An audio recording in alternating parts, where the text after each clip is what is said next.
गाली या अपशब्द का प्रयोग या बाकी जो ये पूरी श्रृंखला है, ये एक तरफ से देखें तो एग्रेशन से जुड़ गया। It's only the verbal expression of an anger with और विदाउट फ्रस्ट्रेशन। दशकों से बल्कि सदियों से एक पुरुष प्रधान समाज रहा है मोटे तौर पे विश्व भर में, है ना, कुछ जगहों को छोड़ के।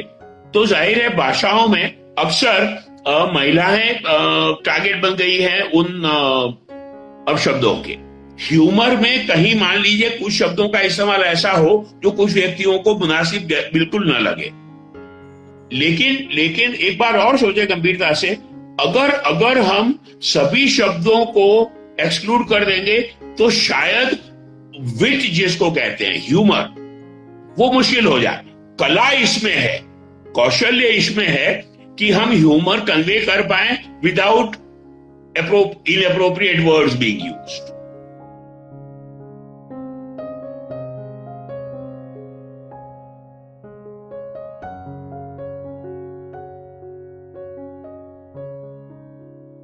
एक बार फिर से एक नई पर्सनैलिटी के साथ मैं हाजिर हूं, इंदु पांडे।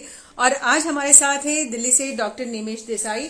और डॉक्टर हैं तो कुछ हम ऐसी बात ही पूछेंगे जो हम सब के बड़े ही काम की होगी, और उनसे हम यही जानेंगे जो हम सब करते हैं और कभी न कभी करते आए हैं। डॉक्टर निमेश देसाई, मैंने आपको एक इनवाइट भेजा है, आप उसे एक्सेप्ट कर लीजिए। Yes, very nice, wow, you are the first guest जिन्होंने एक बार में ही कर लिया, अदरवाइज मुझे ना बहुत बार बताना पड़ता था। How are you sir? Nice, good, thanks for मतलब शो में आने के लिए आपका भी बहुत बहुत शुक्रिया। Not at all. तो डॉक्टर निमेश देसाई, सबसे पहले तो बात हम ये शुरू करते हैं कि हम में से कोई भी ऐसा नहीं होगा जिसने कभी किसी गाली का प्रयोग ना किया हो। तो आखिर ये ह्यूमन बिहेवियर की कौन सी ऐसी चीज है जो हम इसको कभी अनजाने में और कभी जानबूझ के, कभी किसी को नीचा दिखाने के लिए करते चले आते हैं? देखिए इंदु जी, अगर सोचें गाली या अपशब्द का प्रयोग या बाकी जो ये पूरी श्रृंखला है, ये एक तरफ से देखें तो एग्रेशन से जुड़ गया। It's only the verbal expression of an anger with और विदाउट फ्रस्ट्रेशन।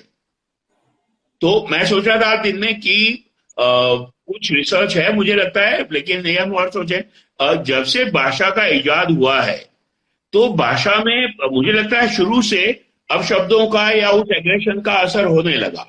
समझने वाली बात यह है कि जैसे आपने अपने दिन में बात की, कल्चरल डिफरेंस बहुत है, भाषाओं में अंतर है, लिंग भेद है, उम्र के मुताबिक है। तो बहुत सारे कारणों को लेकर इसमें फर्क रहेगा कि किस हद तक ऐसे शब्दों का प्रयोग होता है। लेकिन साथ साथ ये भी कह रहे हैं इंदु जी कि कुछ ब्रेन डिसऑर्डर्स ऐसे हैं जिसमें ये कंपल्सिवली आउट ऑफ हेल्पलेसनेस हो जाता है। दूसरे कुछ मानसिक बीमारियों में देखा जा सकता।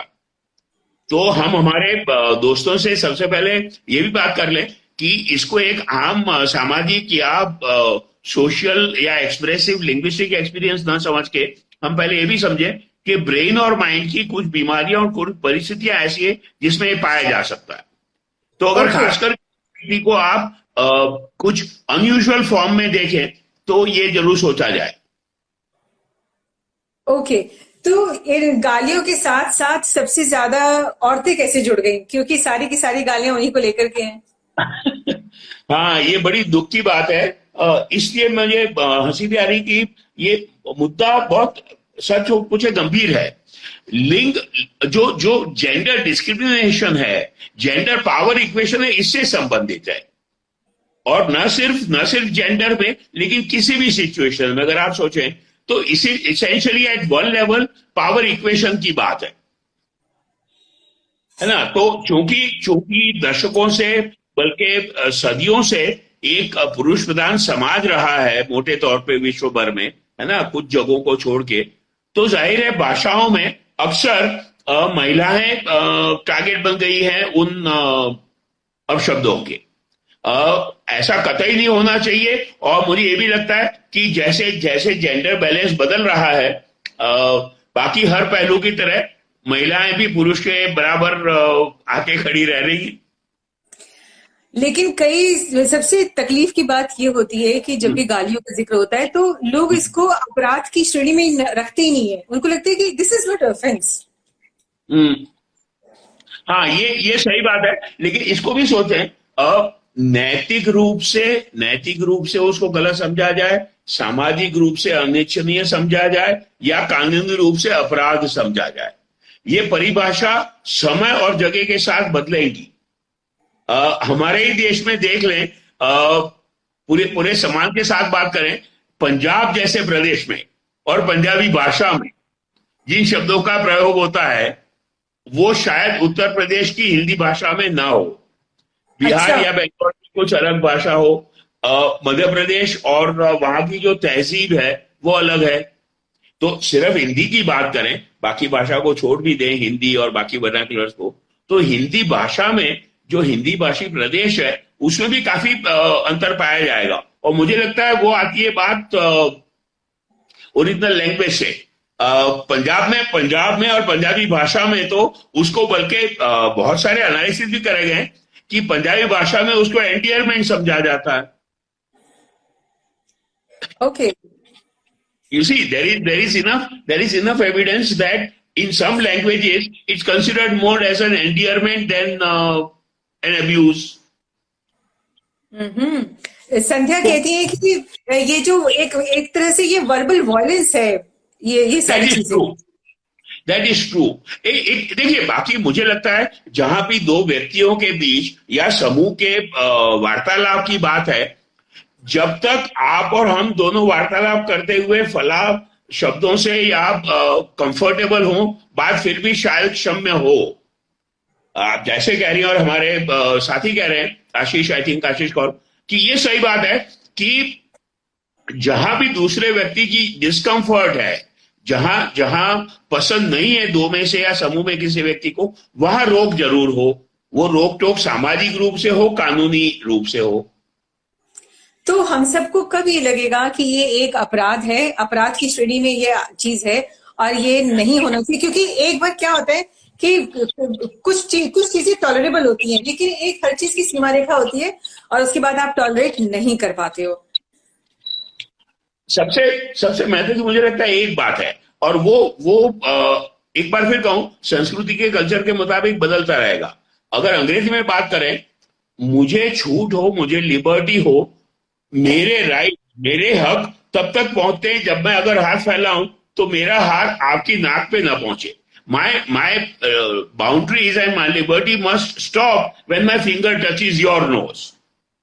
तो जब किसी भी एक रिसिपिएंट व्यक्ति को या समूह में सुनने वाले को अगर वो ऑब्जेक्शनबल लगे तो उसको जरूर रिव्यू किया जाना चाहिए। जैसे एक उदाहरण लें, कोई भी राजनीतिक बात ना करते हुए, हमारे विधानसभाओं में, हमारे लोकसभा में जो कोड ऑफ कंडक्ट बना है उसमें समय समय पर बदलाव होते रहते हैं। अभी एक दो विधानसभाओं में फिर कोड ऑफ कंडक्ट बनाया गया शब्दों के बारे में कि जी फला शब्द परमिटेड होंगे, फला शब्द नहीं परमिटेड है।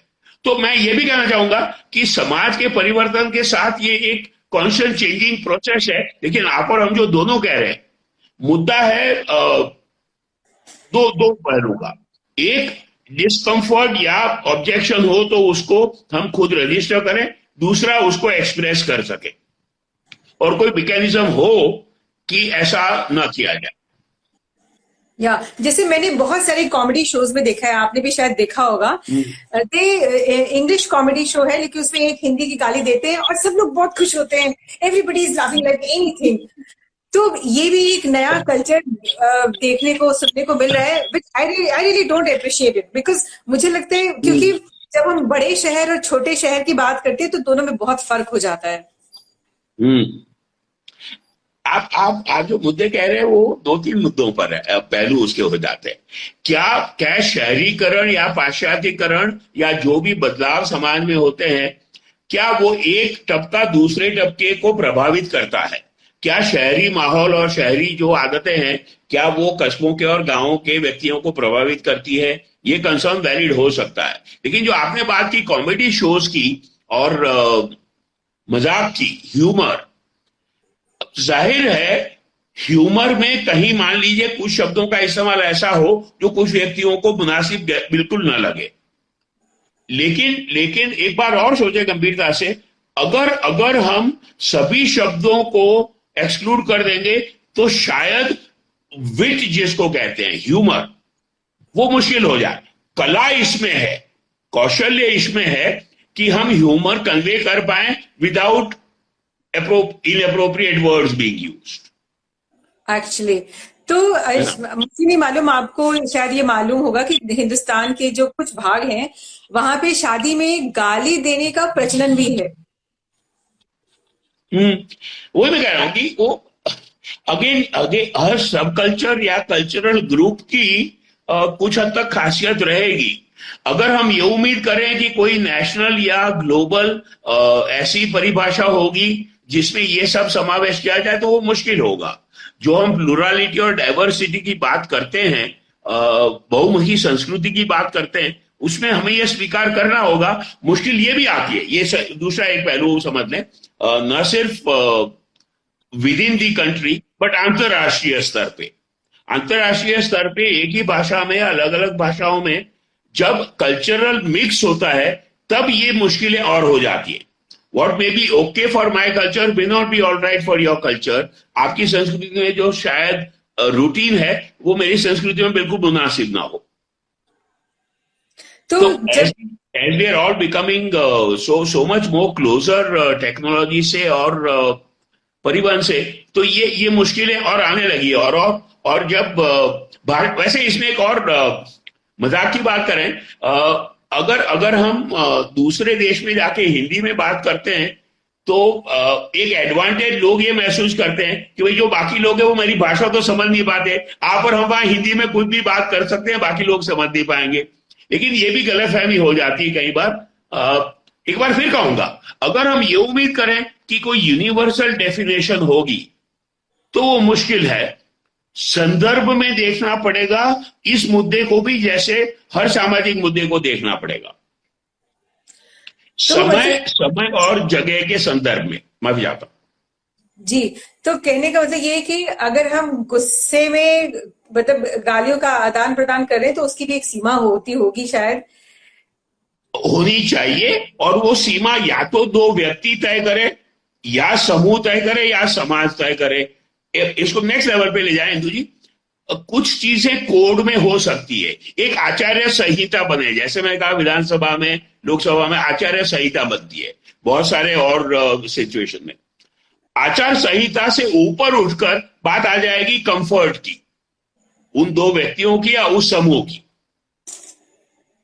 लेकिन ये जो हमारे साथी भी आई थिंक मैसेजिंग में कह रहे, जो घरेलू हिंसा का कानून बना है इस देश में, हम जो जहां से बात शुरू किए थे वहां एक बार फिर जाएं, जो जेंडर रिलेटेड अब्यूज है, पावर इक्वेशन से संबंधित पुरुष प्रधान समाज में रहा है, उसको अच्छा पहलू जरूर है कि वर्बल अब्यूज को भी पूरी तरह रिकॉग्नाइज किया गया कानून में। तो डोमेस्टिक वायलेंस, घरेलू हिंसा की जो अलग अलग पहलू पहचाने गए कानून में, उसमें यह जरूर माना गया है कि वर्बल अब्यूज भी एक ठोस ऐसा मुद्दा है जिसमें कानूनी एक्शन होना चाहिए और हो सकता है। यानी कि ये अगर जरूरत से ज्यादा ये बातें हो रही हैं तो वो डोमेस्टिक वायलेंस में आ जाती है।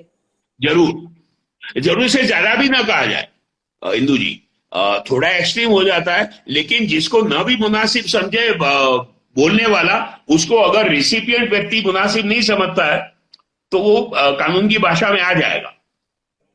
ओके, तो क्या गाली देने वाला ये सोचता है कि मैं ये 1 दर्जन 2 दर्जन गाली देके अपना काम निकलवा लूंगा?